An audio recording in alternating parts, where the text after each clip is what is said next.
Hey guys, welcome back to Joko Yo, and you are now at the very end of these podcasts that talk about the founding of our municipalities, and maybe not so much communities, but definitely municipalities.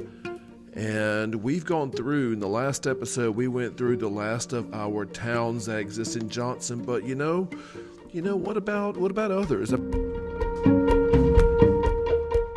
To kick this thing off, if you've lived in Johnston County ever or have been familiarized with the people that live here, you'll first off come to see that there's no such thing like any other place. There's no such thing as a typical person that lives in Johnston. Look, Johnston County is not a culture. I don't care how many Joko girl stickers you may see or Joko anything, even Joko Yo. There's no real such thing as a Johnston County culture. There are tons of cultures in Johnston County. If just take a look around, man. Johnston County is not all squatted trucks, and it's not all like mules and deer and whatever, and acorns and agriculture. Johnston County is a pretty diverse place, it's tempting to say that it's recently that it's only been a diverse place, but that's just not so. That's not so. Johnston's been quite diverse from the very beginning. If you followed the podcast at all, you've gone back to the very first ones. Just the Native American populations all by themselves are quite diverse, because we not only had in this political area of Johnston County, by the way, Johnston County's political lines are completely artificial, because really, when's the last time you walked from Johnston County to Wake County and saw a big thick line on the ground? These lines are completely artificial, and they only have really been around since 1746, and even when they were established, they changed several times. And so there's no real such thing as Johnston County culturally. Political? Certainly, no doubt about that, but those lines, again, so recent that it's really, it just is. So you got to draw a line somewhere, I suppose, even if it's in your own mind. But the communities in Johnston are just as different as one community from another community. They're really all different. Again, in this area that we call Johnston, we've seen before the Europeans come and the Africans come and Asians come, we see that Johnston County has groups of Siouan Native American. We see Algonquian Native Americans. We see Iroquoian Native Americans. And different times when we see evidence and examples of all of that. So to go more into a recent thing, what about other places? Again, if you have been again, like I said earlier, around or familiarized with Johnston County at all, if you haven't, then welcome. This is your introduction. There are communities in Johnston that have existed, but they don't really have even a political line. You know what I mean? Like Benson, there are actual town borders. Of course, you don't walk outside Benson and see there's a line that says, this is outside Benson. But, again, political lines. But political lines on a map, if not on the actual physical ground. But some of our communities don't even have that. It seems like really in Johnston County's history, it seems like the only really thing that differentiates, say, Smithfield from Leechburg is fortune, fate, and the whims of outsiders, perhaps also geography. I'll give you a case in point. Not every proposed railroad, as we've seen railroads have established so many of our municipalities, not every proposed railroad got established or built.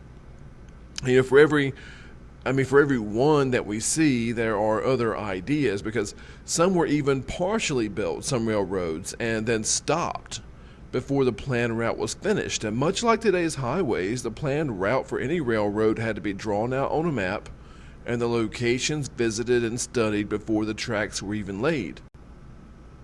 You'd hate to be the guy building a railroad, planning it out on paper, it looks good on paper, give it a green light, and then when your builders start putting down tracks and depots, you find that the paper says, hey, yeah, it's good, but then when you start putting down the tracks, you go out there, you're physically out there, and you see that the paper says put your tracks on top of a graveyard. Yeah, that's something the paper can't tell you. And why people like R.R. Bridgers went to Four Oaks to scope out the physical area, And even if the planning and scoping work, if it works out, you have to hope that the funding does too. Like putting down tracks, establishing depots, buying large plots of land, dividing them into lots and selling them off, that creates millionaires, man. And building the railroad did create lots of millionaires.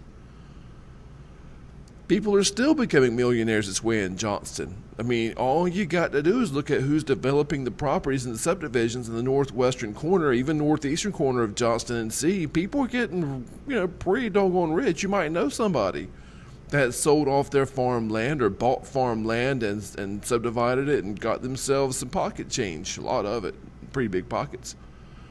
So people are still becoming this way in Johnston, but you have to secure substantial initial funding, and you have to stay in budget as best you can if you're going to try to go that route. So much could go wrong, and for every successful Atlantic coast line, there are probably 2 railroads that did not make it, or made it, again, part of the way but not the other. People, you see, a lot of times see dollars. They see dollar bills. But like the gold rush that we see in San Francisco and California and earlier in North Carolina, just because you see dollar bills does not mean you're going to get them. And a lot of people are going to go broke. There's a lot of opportunity, but you got to have cash to be putting up. Like, this takes us to the old community that, no one even calls it this anymore, but it's really worth mentioning, called Leechburg. Now, if you don't know where Leechburg is, it's not spelled like the little black thing that sucks your blood. It's Leach, Leechburg. Well, that community was near Old Drugstore Road in the Cleveland community, sorta. It was one such place, and this old community, I mean, how do we know it was a community? Because there was a school there. That's a good idea. It's called Leechburg Academy. Actually, it's called Johnston Academy, but people in the area call it Leechburg Academy. It had been chartered as early as 1849 and funded by a local physician, Dr. James T. Leach. It was partially a boarding school, like the Smithfield Academy was earlier, and at the same time, and it had teachers from UNC and Wake Forest and Randolph-Macon in Virginia. Leechburg had a church, and that church is still standing, by the way. That church is one of the oldest Methodist churches in the area. It's called Mount Zion. It was found in the same area as early as 1809. That's the approximate date. So if Mount Zion Church was built in 1809 and we see a boarding school in the area not too far away, y'all, we're talking about a pretty old community. Not quite as old as Smithfield, but not too far from it. And so this community was a pretty good bustling place. And when the Wilmington-Weldon Railroad was first conceived, when they first started thinking about putting that railroad through, the original path that they had, what they had drawn on paper, had it going roughly following the same path as modern-day Interstate 40. Now, if that path had been followed, if they went with the original plan, the Wilmington, which was going to be called the Wilmington-Raleigh Railroad, it would have created the municipality of Leechburg. The community would have its actual political lines, and it would have easily been the second oldest town in Johnston. But money, or the lack of it, of course, gets in the way, and you've got to shift your ideas. So Leechburg didn't get to be. Geography got in the way of another route that would have given the existing community of Arpsboro. It would have given that community's been around for a long time too. It would have given it physical borders, or not physical, but political borders, and a charter. But the railroad leaders then chose a more northerly route. Again, geography just was not working out with them, and so that railroad that was supposed to come right through Arpsboro created an actual place with political borders, it bypassed Johnston nearly completely. And the planning and the Raleigh and Pamlico Sound Railroad Company instead, because sort of like Selma, couldn't make the land purchase work. They instead bought land from the Whitley family and the Horton family just across the border in Wake. And instead of establishing Arpsboro with a political border, it actually invented the town of Zebulon in 1706, named for former Governor Zebulon V. Vance. And so Arpsboro missed out. Doesn't mean that it wasn't a community. It just means it didn't get to become a town with a charter. The Atlantic and Western Railroad, for example, is another one, wanted to build an extension of its railroad from Lillington in Harnett County to the coastal city of Swansboro. Now, that whole extension never materialized, but it did on paper. They certainly drew that down on paper and even drew out where the depots were going to be. The route was planned out. The depots were proposed along that route, and if they followed through and if funding did not get all in the way, they were going to put a depot really close to the modern-day community of Peacock's Crossroads and between the Meadow community and the actual town of Benson. It was going to be called Stoneham Station, not Stoneham as in, throw rocks at him or the other way. Stoneham is spelled Stoneham. It could have been a fairly major railroad junction along the lines of Selma, but again, here's another one where it looks really good on paper. Some things are just not destined. And then you have some that actually did start building and they just couldn't finish for one reason or another. I'll give you another one, for example. You have the Midland North Carolina Railroad Company in 1882 actually put down the tracks, brought a railway connecting Goldsboro to Smithfield. And it tied Smithfield to the United States Railroad Network for the first time. Now, what was neat about this is that these train tracks, and they laid them. Can you imagine this driving through Smithfield? The train tracks ran right smack dab through the middle of Market Street, in the middle of the flippin' road. Which, if you don't know, Market Street is now US 70, going all the way into Raleigh.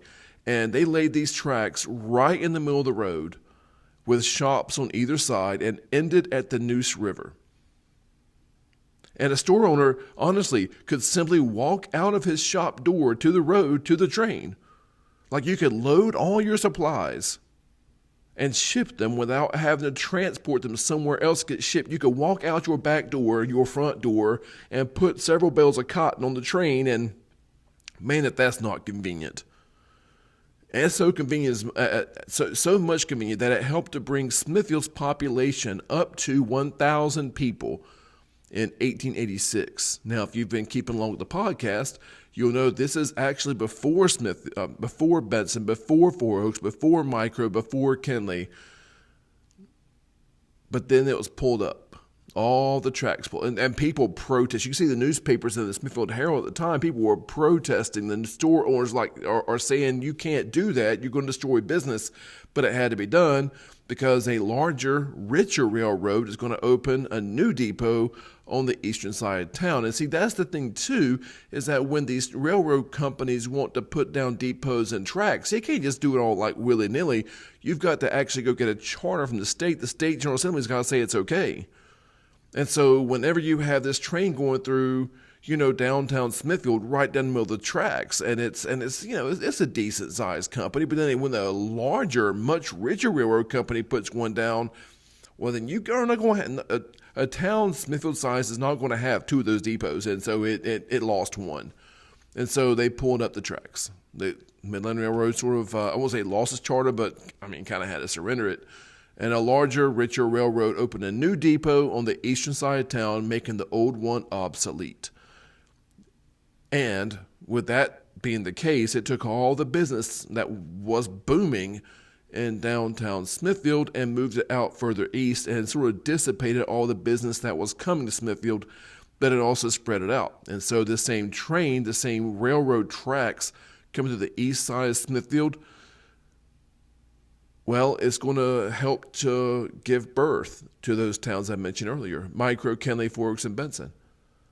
Smithville's population is going to fall from 1,000 to 700, and it would take 20 years for it to get back to 1,000. And so, those are the ones that actually had a shot. There are other communities that did not even get that shot. If you know the community of Broad Slab, if you've ever been here, you know Broad Slab exists, has always existed. Not getting a railroad. Meadow exists, has existed for a long time, but I mean, it was never getting a railroad. You have, again, I've mentioned before, Crocker's Nub, Emit, that's up there in the northern part of the county. What about Corinth? What about Holders? What about Cooper community? What about Cleveland community, which, it eventually got its way. What about the area of Polenta? What about those areas? Well, I mean, it wasn't destined. And so it's not like, well, and I say it's destined. I guess it's not really destiny. It's more like just luck.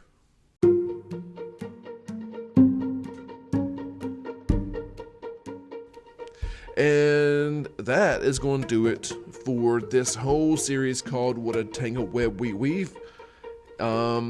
Pretty much done with this. I hope you've enjoyed it, and we're going to go into back into the old way that we were doing, talking about some of our more illustrious citizens and more illustrious events. I feel like it was necessary to get this out there so that you have a more broader understanding of what makes Johnston tick. And y'all, till next time, we out.